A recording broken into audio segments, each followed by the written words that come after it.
The most dangerous thing you can do after 70 is not fall. It is refuse to let go. There is something quietly breaking inside many people who have passed 70. Not their bodies, not their memories. Something subtler. A fist that will not open. A hand still gripping a life that has already moved on without asking permission. You feel it, don't you? That tightness in the chest when you think about how things used to be. The relationship that has cooled.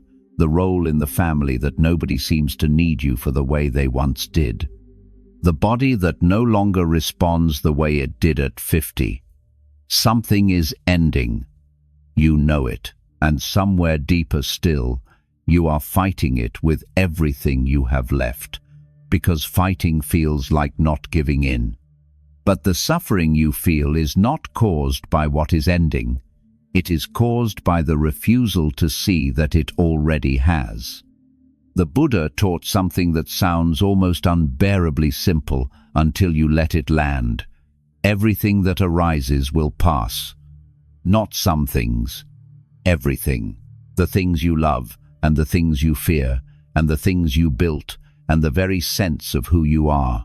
All of it arises, and all of it passes. And peace does not begin when the changes stop. It begins when you stop arguing with them.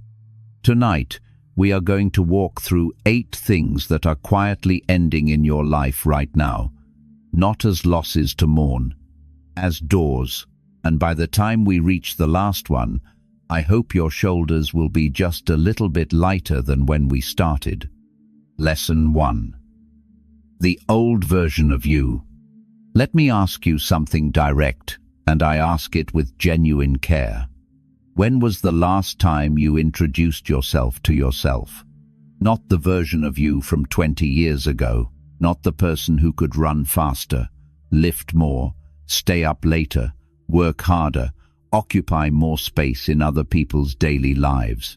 The version of you that exists right now, in this body, at this age, in this particular and unrepeatable moment.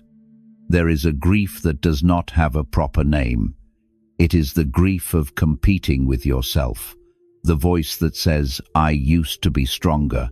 I used to be needed in ways I am no longer needed. I used to be the one people came to with their problems, their questions, their plans. And underneath all of that, a quieter and more painful thought. I used to matter more than this. I have heard this from people in their 70s more times than I can count, and I want you to know before I say anything else that this feeling is real. A retired teacher who spent 30 years as the person with the answers, who now watches her grandchildren turn to their phones when they have a question. A man who built a business with his hands over decades, who now sits at the dinner table while his adult son makes decisions he once made himself. A woman who was the center of her family's emotional life for 40 years, who has watched her adult children gradually find other centers of gravity. They are not just missing a role, they are missing an identity, and the loss of an identity, as any serious psychology of aging will confirm, is one of the least acknowledged and most quietly devastating forms of grief available to human beings. Buddhist teaching and modern research on the psychology of self have reached the same conclusion from different directions. The sense of self is not a fixed and solid thing. It is a story, a narrative assembled from roles and relationships and capabilities and what others reflect back to us. And when those external structures change, when the role disappears, or the relationship shifts, or the capability fades, the story starts to dissolve. And the dissolution can feel very much like dying. Louis Richmond, a Buddhist teacher and Dharma heir of Shunryu Suzuki Roshi, wrote about this in a way that has stayed with me. He describes aging as a lightning strike. A sudden, unwelcome clarity that the identity you have carried for decades no longer fits the life you are actually living. And the question he asks, which I believe is the right question, is not how to recover that identity. It is whether you are willing to discover who you are without it. Think about this plainly. You would not wear clothes from 30 years ago and expect them to fit your body as it is today.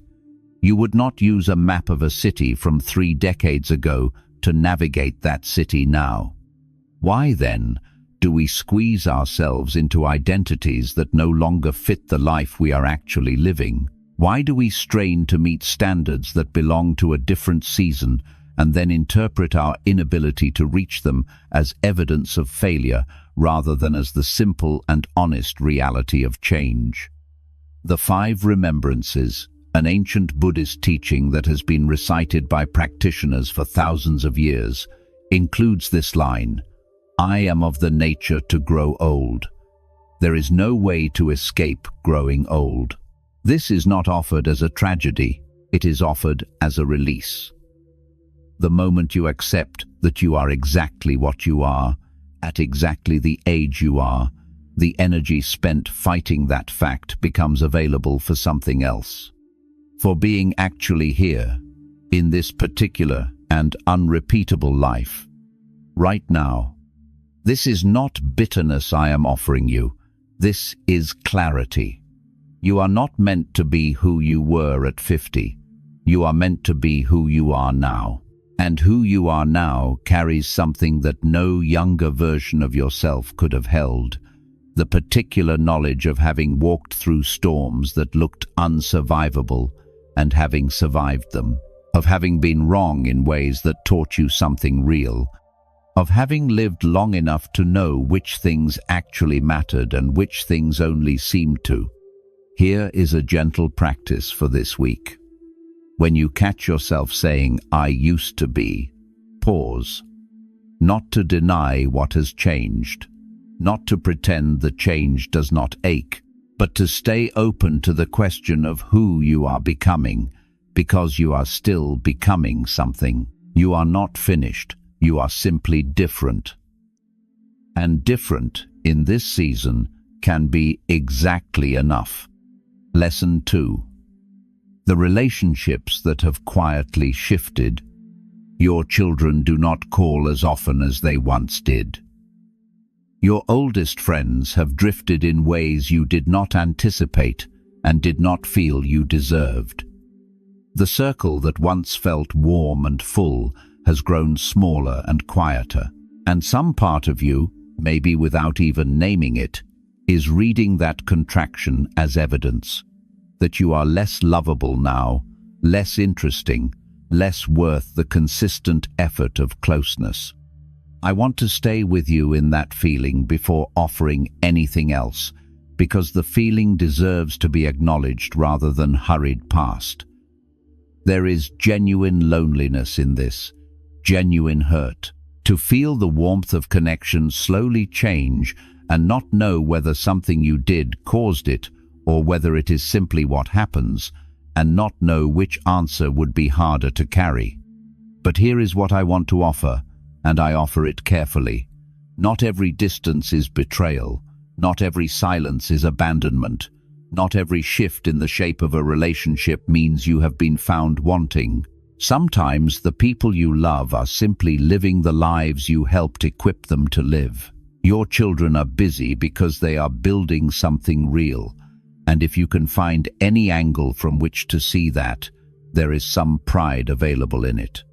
Your friends are quieter because they are navigating the same unfamiliar territory you are. The distance that aches is not always distance from you. Sometimes it is simply the distance that time and change create between all living people. The Buddha described what happens when love becomes entangled with the demand that nothing change. He was direct about it.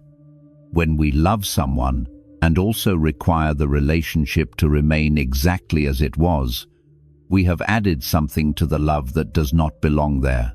We have added a condition. And conditions in love, without exception, eventually become the source of suffering, because nothing remains exactly as it was. Not people, not families, not the particular gravity of a relationship at any given moment in time. There is a teaching I return to often. The tide moves in and out, twice a day, without malice, without intention to punish or abandon the shore it leaves behind. It moves because that is the nature of water. The shore is not diminished by the withdrawal. It does not interpret the outgoing tide as proof of its own inadequacy. It does not grow bitter as it waits. It simply remains open and present, and the tide returns in its own time and in its own way. Your relationships are moving the way water moves. And the practice here, which I will not pretend is easy, is to gradually replace expectation with blessing, not because the distance should not hurt, but because holding the expectation like an open wound keeps it bleeding. The next time your child does not call when you hoped they would, instead of feeding the story that the silence means something about your worth, try something else. Say quietly, "May they walk their path in peace. May what they are building hold. May they know, even when they do not think to say it, that they are loved from here." This is not resignation. This is the kind of love that can survive across distance. And it is, in my experience, the love that eventually closes that distance. Lesson 3. The body that is changing. Let me say something plainly, because it rarely gets said plainly enough. Your body is changing. You know this. But what often goes unnamed is how much additional suffering gets piled on top of the physical reality by the refusal to accept it, by the ongoing internal argument with what the body actually is. The joints that used to be silent are now vocal, particularly in weather, particularly in the morning, particularly after sitting still for too long. The energy that used to be available without negotiation now has to be managed. Recovery after exertion takes longer than it once did. Sleep is different. There are things that required no thought at 50 that require actual planning now. And there is a particular pain that arrives with this, especially for people who spent decades equating physical capability with identity. People who worked with their bodies and their hands, people who prided themselves on not needing help, people for whom strength was not just a physical attribute, but part of what they understood themselves to be. Buddhism names this precisely.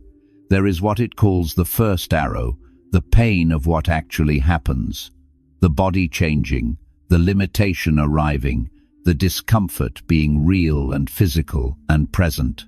And then there is what it calls the second arrow, the one you shoot yourself with in response. The shame about the limitation, the fight against what cannot be reversed, the internal narrative of failure and decline. And it is the second arrow, in most cases, that creates the majority of the suffering. The resistance to what is hurts more than what is. This is not a vague philosophical claim. It has been confirmed in pain research and in the psychology of chronic illness. People who can accept physical limitation, hold it with honesty and without constant battle, consistently report less suffering than people of identical physical condition who are actively fighting what they cannot change. The body's reality is not the variable. The relationship to the body's reality is. Shunryu Suzuki Roshi was once asked by a student, after a long and complicated Dharma talk, what the single most essential teaching was. The room was full of people expecting something elaborate. He let the silence grow until the nervous laughter settled, and then he said quietly, "Everything changes. That is the teaching. Everything changes. And in accepting that without condition, something in the heart can finally stop fighting and rest." Think of a tree in a storm, not a rigid tree. A tree that has learned to move with the wind, that allows the branches to go where the force sends them, that absorbs rather than resists. That tree survives. The tree that holds itself absolutely rigid against the storm breaks. You are allowed to bend. You are allowed to slow down. You are allowed to receive help without it meaning you have lost something essential about who you are. For one full day this week, try treating your body the way you would treat a very old and very dear companion who has carried you faithfully through 7 decades of everything, not with frustration at what it can no longer do, with gratitude for what it has done and is still doing right now in this moment. Lesson 4. The need to win every argument. There is a moment I imagine you know, the dinner table, or the phone call, or the slow accumulation of a text exchange. Someone says something that lands wrong, a political opinion that strikes you as not just mistaken, but dangerous. A choice a family member is making that you have watched go badly before. A grandchild whose world is so different from the one you built your life inside that you can barely find the common language for a conversation. And you have the experience. You have the history. You have watched decades of consequence unfold in real time and real consequences. You have earned your perspective through things that happened to your actual body and your actual life, not things you read about or theorized about, so you offer it. And they push back, and what started as a conversation becomes something neither of you came for. And even when you end up technically correct, even when the exchange goes your way, you are left with something that does not feel like winning. Winning an argument with the people you love is one of the most expensive victories available at this stage of life. The cost is rarely immediate. It accumulates in small, invisible ways. A call that comes less often, a dinner invitation that stops arriving, a child who learns, slowly and without malice, to keep their real situation private because sharing it carries a toll they have run out of energy to pay. You end up right and isolated simultaneously, which is a very particular and quietly devastating form of being alone. The Buddha described what he called the fetter of attachment to views, the belief that your perspective is not just true, which it may genuinely be, but that it must be received and agreed with by others in order to maintain its value. This is one of the subtler and more destructive forms of clinging precisely because it disguises itself as wisdom. You think you are offering clarity. What you may actually be offering is the need to be confirmed. A rigid branch snaps in the wind, a branch that can move, that allows force to pass through it without breaking against it. That branch remains whole and remains useful. Flexibility in this season of life is not the absence of knowing what you know. It is the capacity to hold what you know without requiring everyone around you to confirm it out loud. The practice is small and requires real discipline. In the next disagreement with someone you love, resist just once the urge to make your point. Ask one genuine question instead, not a leading question with your conclusion already buried inside it.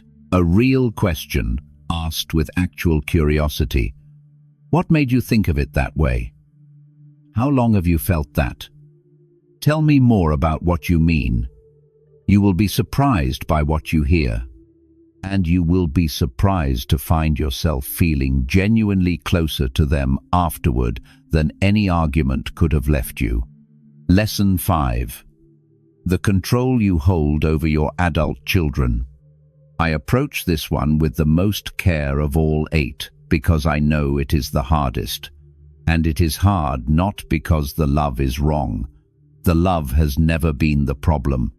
You watch them making decisions that worry you, financial choices that look, from where you are standing with your decades of context, genuinely risky. Relationships that seem unsteady, parenting approaches that differ from yours, and you can already see, or believe you can see, where the divergence leads. The worry is not irrational. You have walked terrain they are only entering. You have information they do not yet have, and so you offer the guidance. you raise the concern. You ask the question that contains, just below the surface, the thing you actually wanted to say directly. But here is what happens, gently and over time, in family after family. The adult child who consistently receives advice they did not ask for eventually learns to offer less in return. Less of their actual situation, less of what is genuinely happening, less access to the interior of their life. Not because they have stopped loving you, but because every piece of information becomes an invitation for correction, and they have run out of the energy that responding to correction requires. And then you wonder why you feel distant from them. The distance was created incrementally by the very thing you offered in love, through 100 small moments that each felt like care and each landed from the other direction as weight. There is a particular loneliness in this dynamic that I want to name. The parent who wants desperately to stay close to their children and whose very effort to stay close pushes them a little further away each time. The advice given in love received as criticism. The concern expressed in care received as doubt. The intention generous, the impact the opposite. This is not bad love. It is love that has not yet learned what shape it needs to take in this season. Pema Chodron, one of the most honest Buddhist teachers writing today about compassion and the limits of what love can rightly demand, returns to this truth repeatedly. Each person has to walk their own path. Their lessons, including the hard ones, are not yours to intercept. The path your children are on will teach them things that no amount of guidance from you can replace, regardless of how accurate that guidance might be. And your role in this season is not to stand between them and their learning. It is to remain a place they feel genuinely safe returning to. You planted the seed. Through years when the planting was genuinely difficult, you watered it. You protected it when protection was what it needed. But the harvest will look like them, not like what you imagined when you were planting. That is not failure. That is how growth actually works. The harvest was always going to be theirs. The practice. Offer your perspective only when it is sincerely requested. When the worry rises at 2 in the morning, place your hand on your heart. Feel the warmth there. That warmth is the love. Let the love be enough, without the instructions that have been attached to it. Lesson 6. The grudges that outlived their moment. There is something I want to name directly. I think you know, as soon as I mention it, exactly which thing I mean. The grudge. The specific memory that surfaces without invitation in quiet moments. The replay you have run so many times, you could recite every detail without effort. Someone who hurt you, possibly years or decades ago, who did not apologize, who moved forward without acknowledging what they left in their wake. And you are still holding the weight of it, even now, in a body and a life that can no longer easily afford what carrying it costs. Here is what research has confirmed, and it aligns with precision with what Buddhist teaching has maintained for centuries. When you hold a grudge, your brain cannot distinguish between the memory and the present moment. Every time the grudge surfaces, your nervous system responds as though the original injury is actively happening right now. Stress hormones are released. The amygdala, which manages threat responses, activates. Immune function is suppressed. Sleep degrades. Neuroscientists have found that chronic resentment literally reshapes neural pathways toward reactivity and negativity, making the state more automatic and harder to exit the longer it persists. You are not just remembering what happened to you. You are, at a physiological level, living inside it repeatedly. Think carefully about what this means. The person who hurt you is somewhere living their life, and you are here, in your body, in this present moment, experiencing the full biological stress response of that original injury every time the memory surfaces. The grudge does not punish them, it visits you, and the longer it has been carried, the more automatic the visitation becomes, arriving without invitation, draining what should be available for something else. The person who originally hurt you has moved on. You are the one still paying the toll, daily.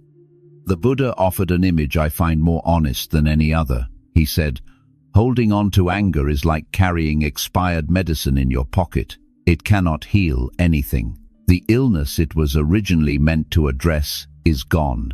What remains is simply weight and slow, steady damage to the one still carrying it." Some wounds stay open because we keep returning to them. The pain was real, and I will not suggest otherwise. What happened to you mattered.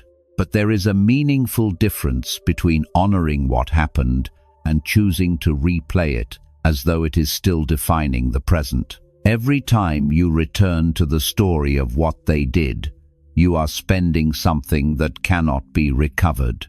You are spending the present moment on something that already ended.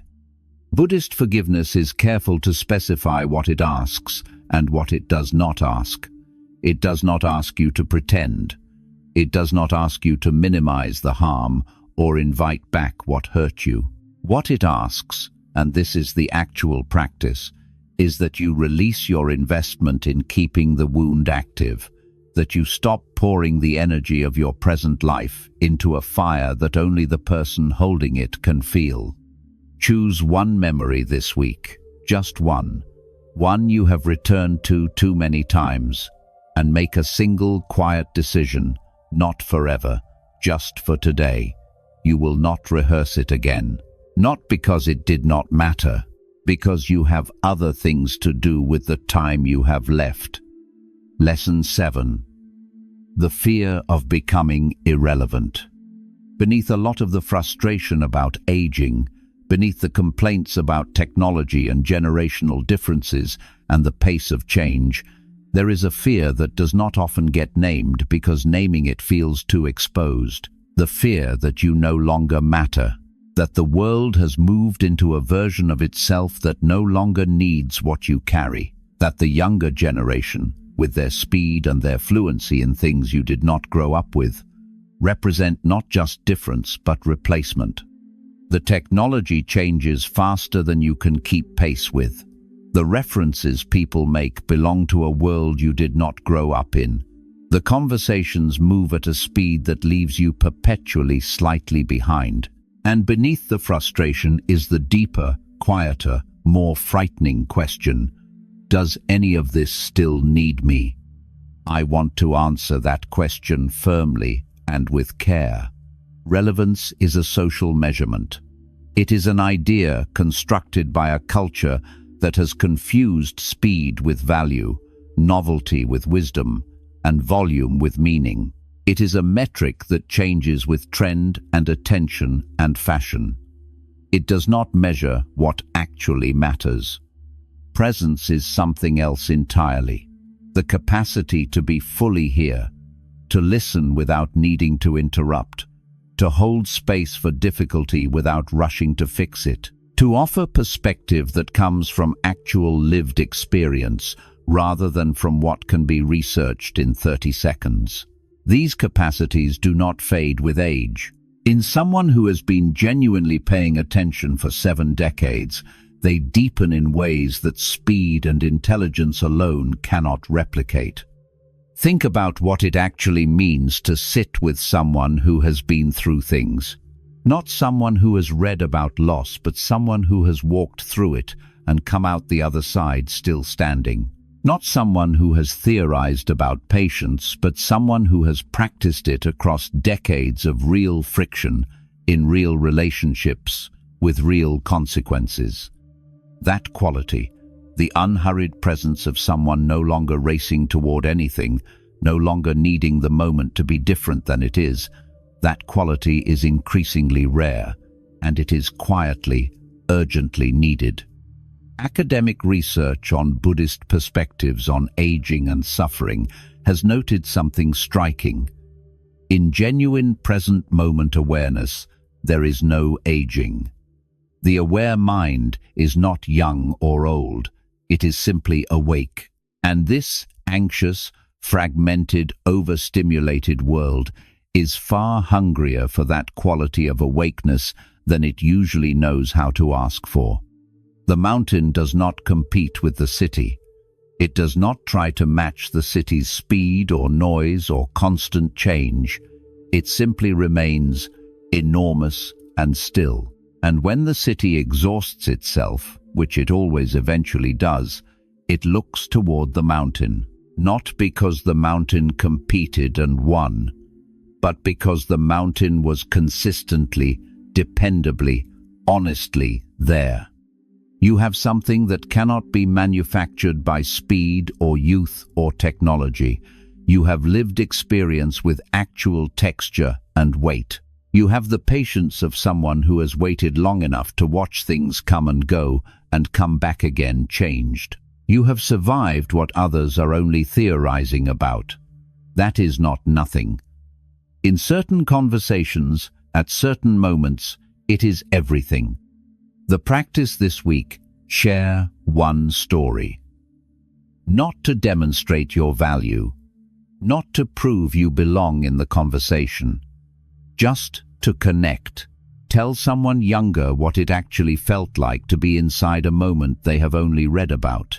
Your presence, honestly offered, is not a burden on anyone. It is a resource, and resources do not need to compete to have worth. They only need to be genuinely available. Lesson 8. The idea that everything must stay the same. There is a specific exhaustion that comes from trying to hold still in a river. The water keeps moving. The current pushes around you and past you, and the effort of maintaining position, of keeping everything exactly in place, becomes the entire occupation of the day.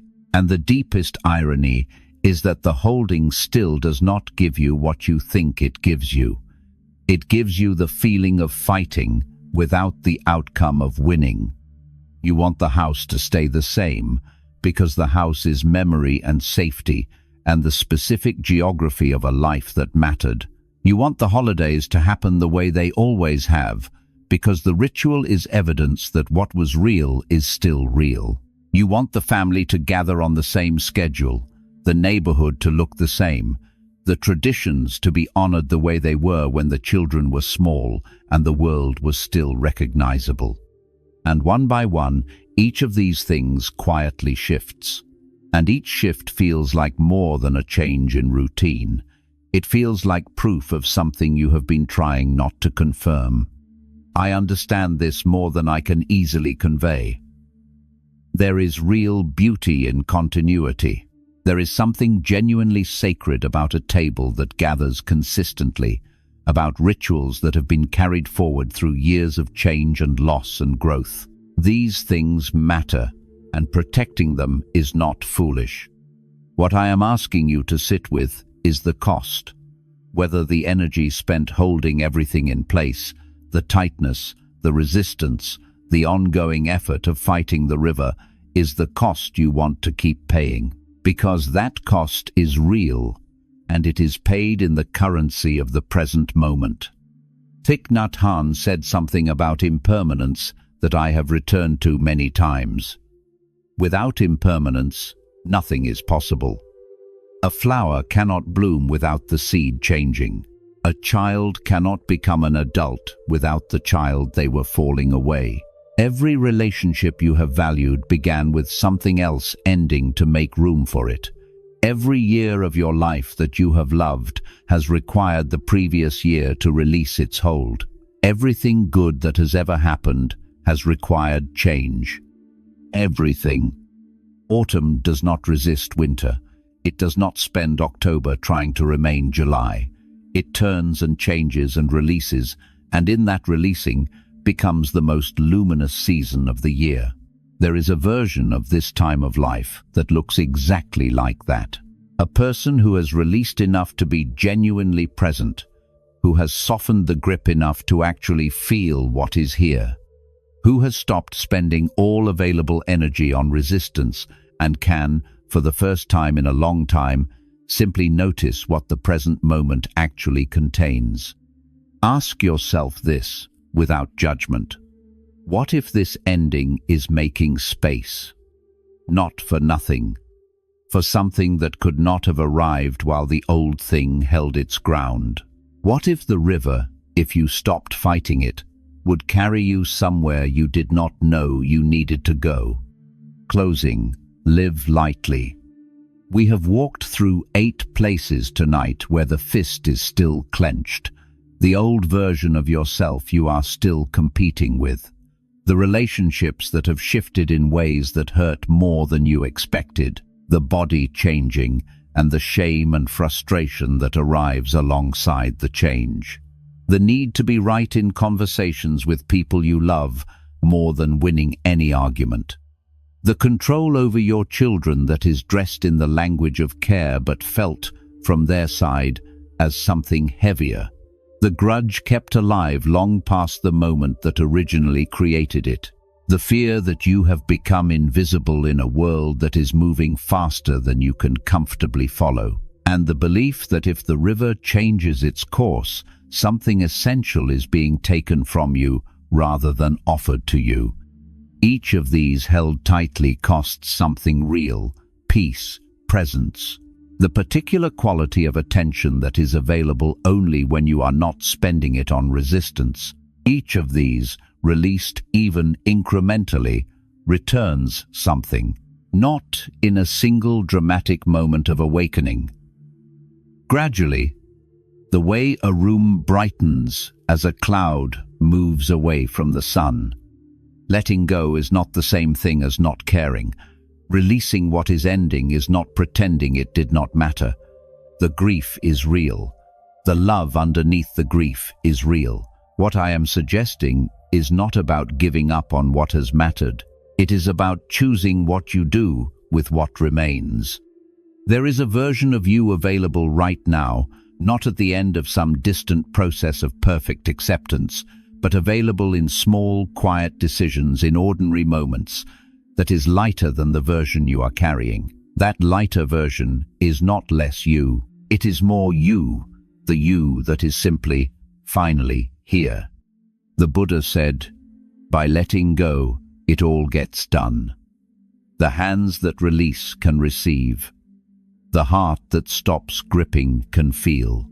The attention no longer consumed by resistance can finally notice what is right in front of it. The warmth of a cup of tea, the angle of afternoon light, the sound of someone you love in the next room. These are not small things. When you are not fighting anything, these are everything. You have earned the right to set down what does not belong to this moment. Release, soften, return. What in your life is quietly ending right now and might be ready to be released? Leave it in the comments. You may find you are not as alone in carrying it as it has felt. I will see you in the next one.